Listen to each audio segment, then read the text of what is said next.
Senhor presidente, senhoras senadoras, senhores senadores, povo brasileiro, a todos e todas que nos assistem.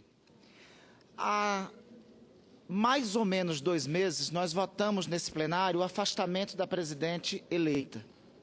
Lembro que naquela oportunidade, em boa parte dos meios de comunicação, os autores do processo de impeachment e aqueles que o defendiam aqui no Senado e na Câmara Federal, no Congresso Nacional, argumentavam que após o afastamento da presidente, tudo iria mudar. Seria combatido a taxa de juros e os juros automaticamente cairiam, a economia entraria nos eixos, o país retomaria a total confiança. Pois bem, 2 meses e meio após o afastamento da presidente, esta tal confiança não tem representado que a qualidade de vida do povo brasileiro tenha melhorado. A pergunta básica a ser feita da tribuna desta casa é o seguinte: o que mudou no Brasil nesses 3 meses? Eu vou citar um exemplo elementar. O bem mais comum na mesa do brasileiro, o feijão, teve um aumento de R$10 o quilo. Nunca poderíamos imaginar, então, que algo tão essencial e tão característico do brasileiro se tornasse uma iguaria. O Banco Central tem se reunido para decidir sempre manter tudo como está e, às vezes, inclusive, indicar viés de alta da taxa de juros. Foram 2 reuniões do Comitê de Política Monetária e nada de mudanças. Juros continuam nas alturas para que o povo pague os lucros astronômicos do mercado financeiro. Mercado financeiro, me parece que era para este que, de fato, se dirigia o processo de afastamento, ou se dirige o processo de afastamento da presidente da República. Porque o que nós temos visto é o anúncio de medidas em função deste mercado financeiro. Medidas como a proposta de emenda constitucional 241, apresentada pelo senhor Henrique Meirelles e pelo presidente interino. Esta proposta, que ainda nesta tarde foi aprovada na Comissão de Constituição e Justiça da Câmara dos Deputados, propõe um congelamento das despesas primárias por 20 anos.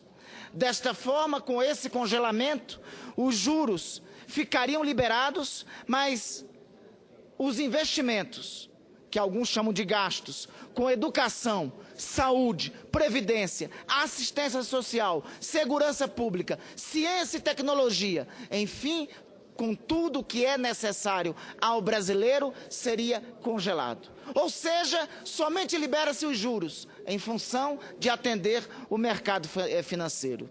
Mesmo de acordo com essa proposta de emenda constitucional, se aprovada, mesmo que o produto interno bruto aumente e a receita cresça, o Brasil ficaria impedido de investir na melhoria dos seus serviços públicos. E olha que estes que argumentam em favor dessa proposta de emenda constitucional são os mesmos que condenaram a taxação na Constituição de 1988 em 12% da taxa básica de juros da economia brasileira. Ou seja, condenam a indexação da taxa de juros, mas não condenam a continuação, não condenam o congelamento dos investimentos sociais, conforme se prevê essa proposta de emenda constitucional. Portanto, a que se serve esta medida? Somente ao mercado financeiro, assim como o procedimento, o curso do processo de impeachment que temos assistido. Se falou em combater corrupção, e o que nós temos visto nos últimos anos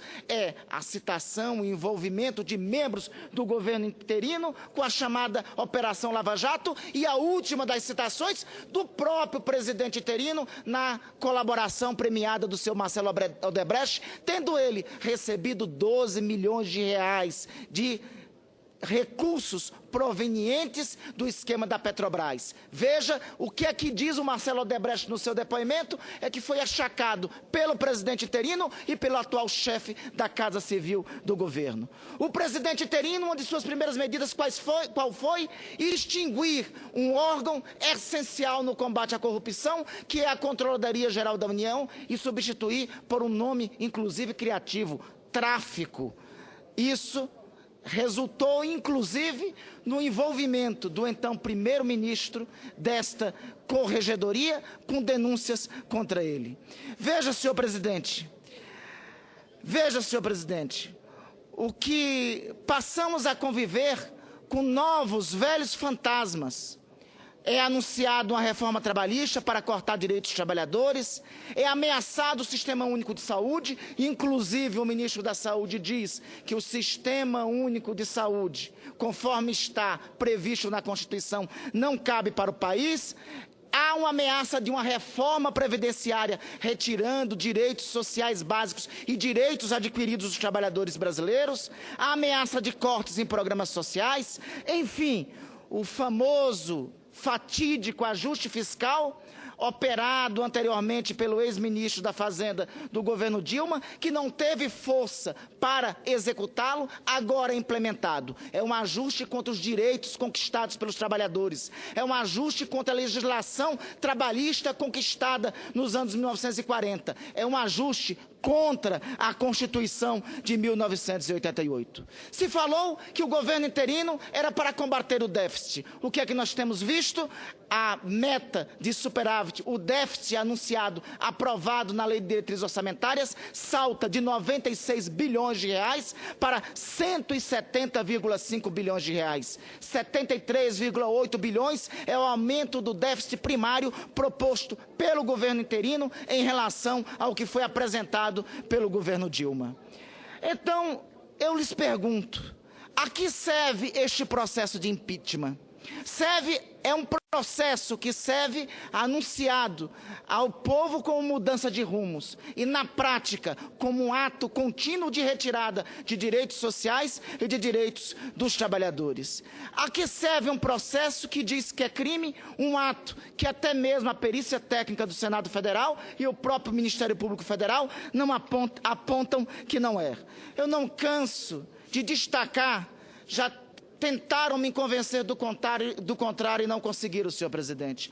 Eu não canso de destacar aqui da tribuna os chamados decretos suplementares assinados pela presidente Dilma, comparados com os decretos suplementares de suplementação orçamentária assinados pelo presidente interino. Veja, o presidente interino, entre junho de 2014 e março de 2015, assinou 10,807 bilhões de reais em decreto de suplementação orçamentária.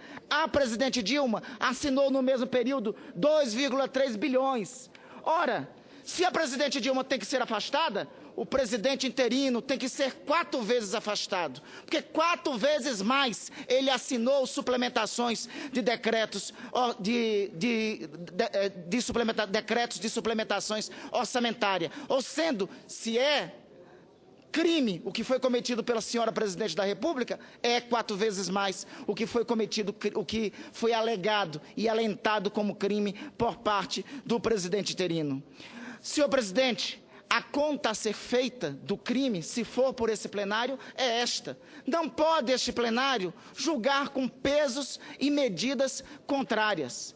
Ora, se não há o chamado alegado crime, já apontado pela perícia, já apontado pelo Ministério Público, se o chamado decreto de suplementação foi feito 4 vezes mais pelo dito presidente interino, então o que estamos a discutir aqui? Na verdade, estamos a discutir um procedimento única e exclusivamente político. Um procedimento político, e eu quero dizer aqui, senhor presidente, para concluir, não estou aqui advogando o retorno da presidente Dilma. Eu estou advogando uma proposta que, inclusive, ela assumiu publicamente a possibilidade que assumiu o compromisso de publicamente divulgá-la. A proposta de se fazer novas eleições para presidente da República. A proposta de aceitar a aprovação das propostas de plebiscito que tramitam aqui no Congresso Nacional. Ora, senhor presidente, a responsabilidade aqui pelos delitos cometidos, a responsabilidade alegada não foi para o governo somente da presidente Dilma, foi para o governo Dilma e Temer. E por isso estou mais convencido do que nunca que a solução para a grave crise política que enfrentamos é a realização de novas eleições.